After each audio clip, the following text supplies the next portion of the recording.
నమస్తే శ్రీమాత్రే నమః శ్రీ కృష్ణాయ నమః. భక్తి ప్రేక్షకులకు స్వాగతం సుస్వాగతం. అయితే మనకి సెప్టెంబర్ నెలలో 2 గ్రహణాలు ఏర్పడుతున్నాయి. మొదటిది 7వ తారీఖు చంద్రగ్రహణం ఏర్పడింది. అది ప్రత్యక్షంగా చూసే సంపూర్ణ రాహుగ్రస్త చంద్రగ్రహణం. అయితే ఇప్పుడు సెప్టెంబర్ 21న పితృపక్షాల సమయంలో సూర్యగ్రహణం ఏర్పడుతోంది. అయితే చాలా మందికి ఇది అనుమానం రావచ్చు.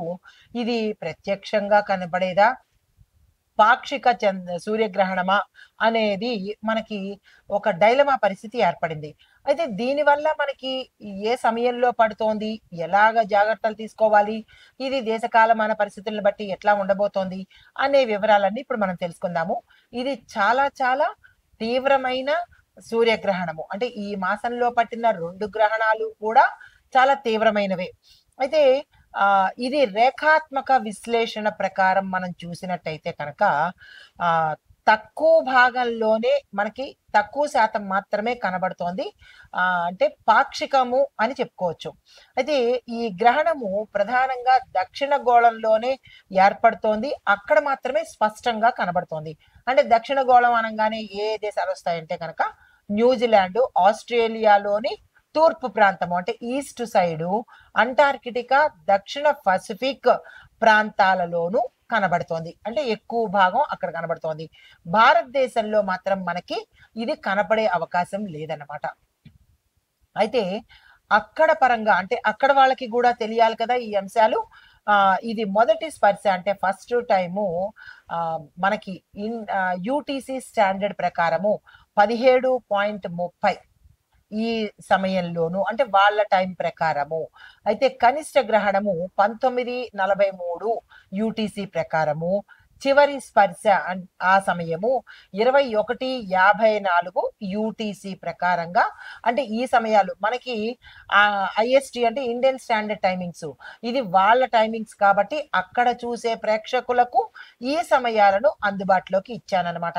అయితే మరి ఇది ఎలాంటి ఫలితాలు ఇస్తుంది? అక్కడ వాళ్ళకైనా, ఇక్కడ వాళ్ళకైనా మొత్తం అందరూ మనుషులే కదా! అందరికీ రాసులు ఉంటాయి కదా! అందరికీ నక్షత్రాలు ఉంటాయి కదా! కొంతమందికి తెలియచ్చు, కొంతమందికి తెలియకపోవచ్చు. అయినప్పటికీ ఈ గ్రహాలకి మనుషులు ఒక్కటే కాదు, నేచర్ కూడా ఇందులో అనుభవిస్తోంది. అంటే మనుషులే పాటి కనుక. కాబట్టి ఇది ప్రతి ఒక్కళ్ళకి ఏ కులమైనా, ఏ మతమైనా, ఏ దేశమైనా, ఏ ప్రాంతమైనా సరే ఇవి అనేవి జరుగు తీరతాయి. కాబట్టి ఇది నాకు వర్తించదు, మా దేశానికి వర్తించదు, మా వాళ్ళకి వర్తించదు అనేది లేదు. మనిషి అనే ప్రతి ప్రాణికి వర్తించేదే. అయితే మరి జాగ్రత్తలు తీసుకోవాలి. ఈ పాక్షిక గ్రహణము కన్యా రాశిలో సూర్యుడికి సంబంధించి ఏర్పడుతోంది కాబట్టి మరి శాస్త్ర సంబంధిత ఆస్ట్రాలజీ ప్రకారము కొన్ని మార్పులకు దారితీస్తుంది. అది ఏ ప్రాంతమైనప్పటికీ చాలా చేంజెస్ వస్తాయి. గ్రహణాలు అంటేనే చేంజెస్ వస్తుంది ప్రకృతిలోనూ, మనిషిలోనూ కూడా. అయితే మరి ఎలా ఉండబోతోంది? ఏం పరిహారాలు చేసుకోవాలి అంటే కనుక ఈ గ్రహణ సమయంలో ఆహారం తీసుకోవడం అనేది నిషిద్ధము. అది రూల్డ్ అవుట్. అది దాన్ని కాదనలేని సత్యము. అయితే వ్యాయామాలు చేయడము, వర్కౌట్స్ చేయడము, నాకేంటి పర్వాలేదు అని అనుకుని వర్కౌట్స్ చేయడము, ఇలాంటివి ప్రకృతికి కానీ, ధర్మానికి కానీ, లేదా గ్రహాలకి కానీ ఎదురు పెడితే పరిణామాలు మనకి తెలుసు ఎలా ఉంటాయో. అయితే ప్రముఖమైన నిర్ణయాలు తీసుకోవడం కూడా మనం ఈ సమయంలో చెయ్యరాదు. అంటే ఆ నిర్ణయాలు వికటిస్తాయన్నమాట. గ్రహణం అంటేనే చెడు కదా! కాబట్టి ఆ చెడు సమయంలో, టాక్సిక్ సమయంలో ఎటువంటి పనులు చెయ్యకూడదు. ఏ పనులు చెయ్యాలి అంటే కనుక మంచి పనులు చెయ్యండి. అంటే దైవధ్యానము, మంత్రధ్యానము, లేదా అంటే మంచి మంచి దానాలు ఇలాంటివి చేసుకోవాలి. అయితే మరీ ముఖ్యంగా ఈ మిథున, కుంభ, ధనస్సు, కన్య, మీనము ఈ రాశులలో ఉండే వాళ్ళకి ఎక్కువగా ప్రభావం చూపిస్తుంది. అది ఏ దేశంలో ఉన్న వాళ్ళైనా సరే, అమెరికాలో ఉండనండి, న్యూజిలాండ్లో ఉండనండి, పసిఫిక్ లో ఉండనండి, భారతదేశంలో ఉండనండి, ఎవరికైనా ఈ గ్రహాలు, రాశులు, నక్షత్రాలు కామను. అది కాదు అనడానికి దాన్ని పరిమితికి మించి ఎవరు లేరు కదా! పుడుతున్నారు కదా! పుట్టినప్పుడు సమయం ఉంటుంది, నక్షత్రం ఉంటుంది, గ్రహం ఉంటుంది. ఇవన్నీ ఉన్నప్పుడు ఫలితాలు కూడా ఉంటాయి కదా! కాబట్టి నాన్‌సెన్స్ అనడానికి ఇక్కడ అవకాశం లేదు. అనుకుంటే అది అప్ టు యూ. అయితే ఏ రాశుల వాళ్ళకి ఎక్కువగా చూపిస్తుందంటే, మళ్ళా చెప్తున్నాను, మిథునము, కుంభము, ధనస్సు, కన్య, మీనము. ఈ గ్రహణ సమయంలో ఏ దేశంలో ఉన్న వాళ్ళైనా జాగ్రత్తలు పాటించుకోండి. అయితే ఎవరెవరికి ఎలాంటి ఫలితాలు ఇస్తోంది, దేశ కాలమాన పరిస్థితులను బట్టి ఎలా ఉండబోతోంది అనేది మీకు సవివరంగా తెలియచేస్తాను. అయితే ఈ రాశులకి ఎలా ఎలాంటి జాగ్రత్తలు తీసుకోవాలి అంటే కనుక, ముందుగా జాగ్రత్తలు ఏం తీసుకోవాలంటే, గ్రహణ సందర్భంగా నిర్ణయాలు తీసుకోవద్దు. ఆర్థిక వ్యవహారమైన లావాదేవీలు జరపవద్దు. బాధ్యతలు ఏదైనా అంటే ఆ సమయానికి చేయవలసిన పనులు వాయిదా వేసుకోండి. తర్వాత పరిహారంగా ఏం చేయాలంటే, సూర్యోదయం అయిన తర్వాత సూర్యుడి జపము, సూర్యుడి ఆరాధన, సూర్యుడి మంత్రము చేసుకోవడము, అనుష్ఠానం చేసుకోవడము, దాన ధర్మాలు చేసుకోవడము, ఇలాంటివి చేసుకోవాలి. అయితే ఈ సమయంలో మీరు నిష్టగా, నియమంగా ఉండాలి.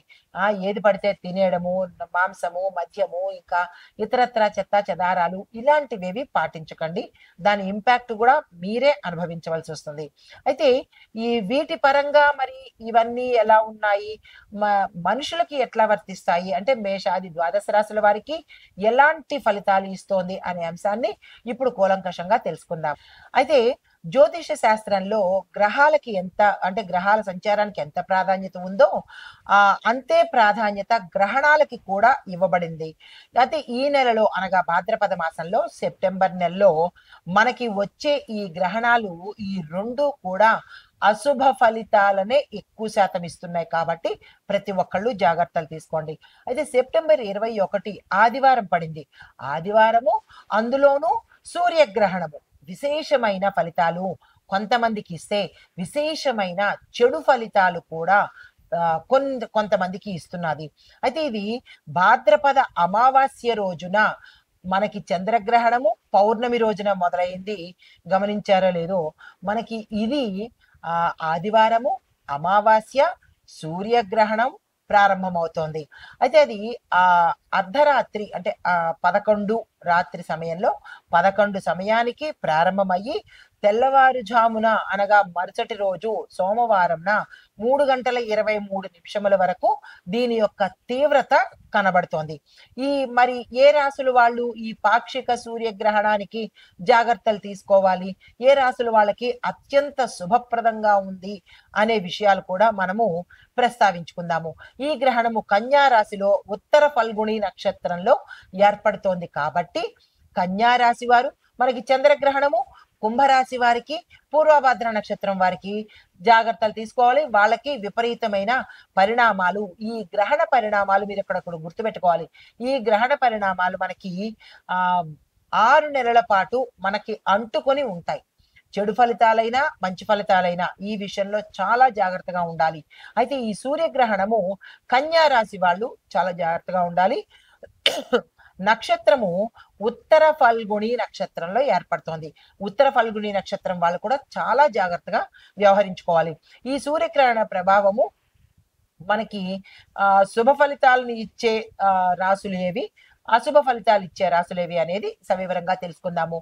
అయితే దానికన్నా ముందుగా ఈ గ్రహణ సమయంలో మనకి కనిపించనప్పటికీ కూడా 11 గంటలకి అంటే వేరే దగ్గర కనిపించినప్పటికీ ఆ ఇంపాక్ట్ ఇక్కడ కూడా ఉంటుంది. కాబట్టి గ్రహణ నియమాలు తప్పనిసరిగా పాటించుకోవాలి.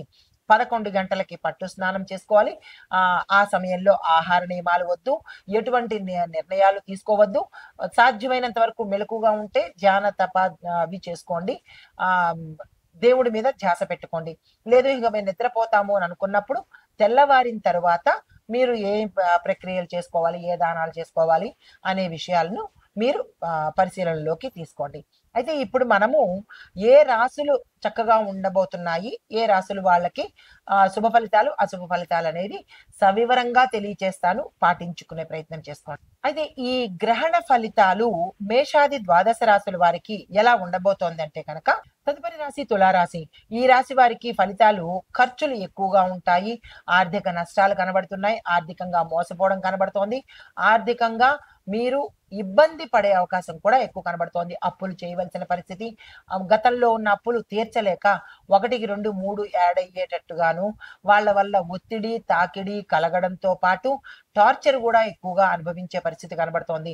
ఆరోగ్యం బలహీనమవుతుంది. అనారోగ్య సమస్యలు చాలా తీవ్రంగా గోచరిస్తున్నాయి. అది మానసికంగా, శారీరకంగా కూడా మీరు అన్ని రకాలుగా ఇబ్బందులు పడ్డము అనారోగ్య సూచనలు గోచరిస్తున్నాయి. విదేశీ సంబంధాల వల్ల కొంత మెరుగు, అంటే గుడ్డిలో మెల్ల అంటారు కదా, అలాగా ఈ ఒక్కటి విదేశీ సంబంధాలు ఉన్న వాళ్ళకి, అంటే అది వ్యాపార పరంగా, ఉద్యోగ పరంగా ఇవి ఉన్న వాళ్ళకి కొంత వెసులుబాటు, కొంత ఊరట కలిగే అవకాశం ఉంది. మరి అది లేని వాళ్ళకి చాలా చాలా ఇబ్బందులు కలిగే అవకాశం ఉంది. అయితే కుటుంబ పరంగా చూసుకున్నట్టయితే కనుక కుటుంబంలో అశాంతి, అలజడి, మానసిక అశాంతితో పాటు కుటుంబంలో కూడా ఇబ్బందికరమైన వాతావరణం ఎక్కువగా గోచరిస్తోంది. బంధువుల వల్ల, స్నేహితుల వల్ల మాటలు పడ్డము, ఇబ్బందులు పడ్డము, అవమాన పడ్డము ఇలాగ ఎక్కువగా గోచరిస్తోంది. ఈ విషయంలో జాగ్రత్తలు తీసుకోండి. అయితే మీరు ఇవ్వవలసిన దానాలు పాలు, పెరుగు, నెయ్యి. ఇందులో కక్కుర్తి పడకుండా 1 లీటరు పాలు, 1 లీటరు నెయ్యి, 1 లీటరు పెరుగు ఇలాగా లీటరని కాదు, లీటరం పావు చొప్పున మీరు దానం ఇవ్వగలిగితే మంచి ఫలితాలు పొందుతారు. దానం అన్నారు కదా అని రూ. 5 ప్యాకెట్లు తీసుకొని వెళ్ళి మాకు కొండంత ఫలితాలు రావాలంటే కాదు. మీరు ఎంత ఇస్తారో అంత ఫలితమే వస్తుంది. అదొకటి గుర్తుపెట్టుకోండి. This is universal law. What you give you will get that. అది అనేది చాలా ప్రస్ఫుటంగా మన యూనివర్స్ మనకి చెప్పింది, మన శాస్త్రాలు మనకి చెప్పాయి. చెడు ఇస్తే చెడు వస్తుంది, మంచి ఇస్తే మంచి వస్తుంది, దానం ఇస్తే సంపద వస్తుంది. కాబట్టి ఇవి గుర్తుపెట్టుకోండి. కుళ్ళిపోయిన పళ్ళు, పుచ్చిపోయిన పళ్ళు ఇస్తే మనకి కూడా అవే వస్తాయి. కాబట్టి ఏది ఇస్తామో అది వస్తుంది అనేది ప్రతి పనిలోనూ మీరు గుర్తుపెట్టుకోండి. ఎవరినైనా ఏడిపిస్తే తిరిగి మిమ్మల్ని ఏడిపిస్తారు. ఎవరినైనా మీరు సంతోషంగా ఉంచితే తిరిగి మిమ్మల్ని సంతోషంగా ఉంచుతారు. ఈ ఫార్ములా అనేది మర్చిపోకుండా ప్రవర్తించుకోండి. మీరొక్కరే కాదు, ఈ రాశిలో వాళ్లే కాదు, ప్రతి మనిషి ఇది గుర్తుపెట్టుకోవాల్సిన అంశము. అయితే మీరు చేయవలసిన పరిహారం ఏముంటుంది అంటే కనుక గుడిలో దీపారాధన చేసుకుని పేదలకు అన్నదానం చెయ్యండి. యథాశక్తి మీ శక్తిని బట్టి. కోటీశ్వరులు కూడా ఒకళ్ళిద్దరికి అన్నం పెట్టేసి చేతులు దులుపుకుని కారులో వెళ్ళిపోవడం కాదు. పేదవాడికి తగ్గట్టుగా పేదవాడు ఒకళ్ళకి పెట్టుకోండి. కోటీశ్వరులు భారీగా పెట్టుకోండి. ఈ దానాలు బయట వాళ్ళకి తెలియవలసిన అవసరం లేదు. దానం ఇస్తూ సెల్ఫీలు దిగడము, దానం ఇస్తూ ఫోటోలు తీసుకుని అది యూట్యూబుల్లో పెట్టుకోవడం చేసినట్టయితే కనుక మీరు దానం ఇస్తున్నారా, వేరే వాళ్ళకి చూపిస్తున్నారా? ఈ అంశాన్ని గుర్తుపెట్టుకోండి. చాలా చోట్ల నేను చూస్తున్నాను, దానం ఇస్తూ కూడా ఫోటోలు తీసుకుంటున్నారు, పూజ కార్యక్రమాలు చేస్తూ కూడా ఫోటోలు తీసుకుంటున్నారు. అది మీ కర్మను కడుక్కోవడానికా, వేరే వాళ్లకు చూస్తే పోతుందా? అది ఒక్కసారి కొంచెం ఆలోచించన చేసుకుని మీకు, దేవుడికి, బ్రాహ్మడికి తెలిస్తే చాలు. పక్కవాడికి తెలియవలసిన అవసరం లేదు. ఈ విషయంలో చాలా జాగ్రత్తగా ఉండండి. చాలా మంది చెప్తుంటారు, నేను ఇన్ని దానాలు చేశాను, ఇన్ని పూజలు చేశాను, నాకు రావట్లేదు అంటే ఎందుకు వస్తుంది? మీరు దేవుడి కోసం ఇచ్చారా, సెల్ఫీల కోసం ఇచ్చుకున్నారా అనేది ఒక్కసారి వీపు తట్టుకుని చూసినట్టయితే కనుక సెల్ఫీల కోసము, ఎదుటి వాళ్ళ కోసం ఇచ్చిన దానాలు ఫలితమివ్వవు. మీకు భగవంతుడి కోసము అర్పణ చేసిన దానం మాత్రమే ఫలితం వస్తుంది. అది రేగు పండు కావచ్చు, పెద్ద గుమ్మడి పండు కావచ్చు. ఈ విషయాన్ని దృష్టిలో పెట్టుకోండి ప్రతి ఒక్కళ్ళు కూడా. అయితే ఈ దానాలు గుప్తంగా చేసుకోండి. ఆర్భాటం అవసరం లేదు. మీరేదో దేశాన్ని పోషించట్లేదు, ప్రపంచాన్ని మీ దానంతో పోషించట్లేదు. ఈ ఒక విషయం గుర్తుపెట్టుకోండి. మీకు మీరు మీ పాపాన్ని కడుక్కోవడానికి ఇచ్చేదే దానము, ఇది వేరేది కాదు. కాబట్టి జాగ్రత్తగా భగవంతుడికి, మీకు, బ్రాహ్మడికి తెలిస్తే సరిపోతుంది. ఈ పరిహారాలు చేసుకొని సానుకూలంగా సూర్యనారాయణమూర్తి అనుగ్రహాన్ని పొందండి. నమస్తే. అయితే ఓవరాల్ గా చూసినట్టయితే ఈ పాక్షిక సూర్యగ్రహణము కన్య రాశిలో జరుగుతున్నందువల్ల కన్య, మీన, మిథున, ధనస్సు, కుంభరాశి వాళ్లకు కొంత, అంటే ధనస్సు మిశ్రమ ఫలితాలు, వీళ్ళని అంత ఇంపాక్ట్ కనిపించట్లేదు. ఎక్కువగా కనిపించేది కన్య, మీన, కుంభరాశుల వాళ్ళకి చాలా ఎక్కువగా తీవ్రమైన చెడు ఫలితాలను ఇస్తోంది. ప్రభావం కూడా తీవ్రంగా కనిపిస్తోంది. జాగ్రత్తలు తీసుకోండి. అయితే ఈ ప్రతికూల ఫలితాలు మనము ఉపశమనం చేసుకోవటానికి సూర్యారాధన తప్పనిసరిగా చేయాలి. దాన ధర్మాలు చేసుకోవాలి. వ్రతాలు, నోములు, అంటే వ్రతము అంటే మరి సత్యనారాయణ వ్రతము, వినాయక వ్రతము అని కాదు. ఒక నియమం పెట్టుకొని, నేను ఈ పని చేస్తాను, ఈ దానం చేసుకుంటాను. ఒక నియమ ప్రకారంగా చేసే పూజలన్నమాట. సత్యాచరణ ఉత్తమ పరిహారము. అబద్ధాలాడడం కానీ, ఎవరినో మోసం చేయడం కానీ, ఇతర వాళ్ళని ఇబ్బంది పెట్టడం కానీ, ఇలాంటి ధర్మానికి విరుద్ధంగా చేసే పనులు ఏదైనా సరే విపరీతమైన పరిణామాలు చూపిస్తాయి. అంటే ఇల్లీగల్ కాంటాక్ట్స్ అనుకోవచ్చు. వేరే వాళ్ళతో అంటే విచ్చలవిడితనం కానీ, ఇట్లాంటివేవైనా ధర్మానికి విరుద్ధమైన పనులు ఎవరు చేసుకున్నా, దాని ఇంపాక్ట్ ఏదో ఒక సమయంలో అనుభవించి తీరవలసిందే కాబట్టి, తెలిసి తెలిసి ఎందుకు నిప్పులో చేయి పెట్టుకోవడము?